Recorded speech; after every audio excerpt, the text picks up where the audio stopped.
رو را که عشق حقیقی شعر نیست، نبوده به که بودن و غیر ارنست. در عشق بشمست که عشق است هرچه هست، بکر و بر عشق بر دوست برنست.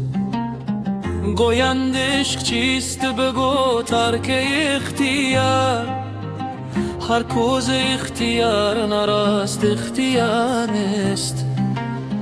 عاشق شهنشاه است و علم بارو نثار، هیچ التفات شب سوی نثار نیست. عشق است و عاشق است که باقیست ابد، دل بار جز من که بجز مستار نیست.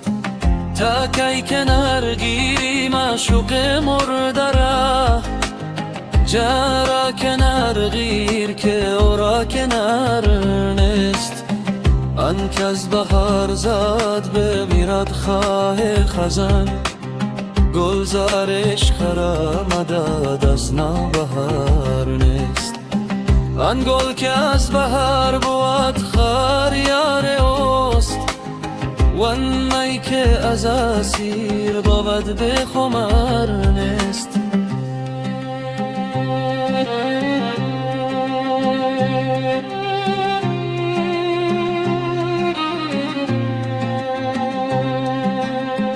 نظر گو مبش دارن راه منتظر، والله که هیچ مرد بتر از انتظار نیست.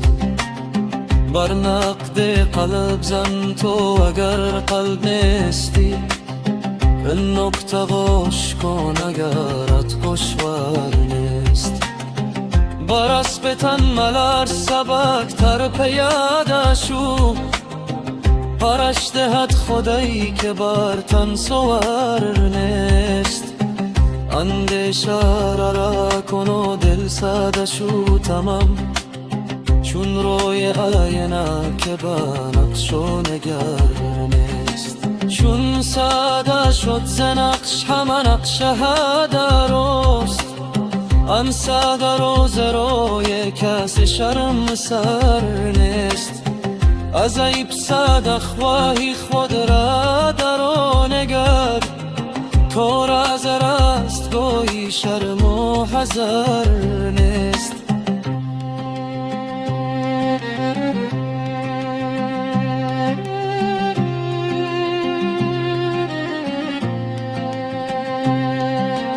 چون روی آهنین ز صفا این هنر بیفت، تا روی دل شیابد که او را غبار نیست. گویم خیابد و نه نگویم خموش بست، تا دل ستم گوید که او رازدار نیست.